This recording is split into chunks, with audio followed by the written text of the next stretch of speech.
You know what they say about budgeting. It's like trying to fit a square peg into a round hole. But here's the thing, it's not your fault if it hasn't been working for you.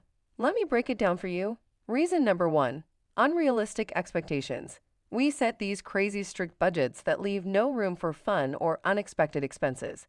No wonder we give up. Reason number two, lack of flexibility. Life happens, and our budgets need to adapt. But if we're too rigid, it's like trying to swim against the current. Reason number three, not tracking our spending. It's like driving blindfolded.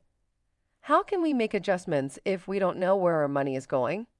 And finally, reason number four, forgetting to celebrate small wins. Budgeting is a journey, and every step forward counts. So let's ditch the guilt and focus on progress. Now, I want to hear from you. Share your budgeting experiences or tips in the comments below. Let's support each other on this financial adventure.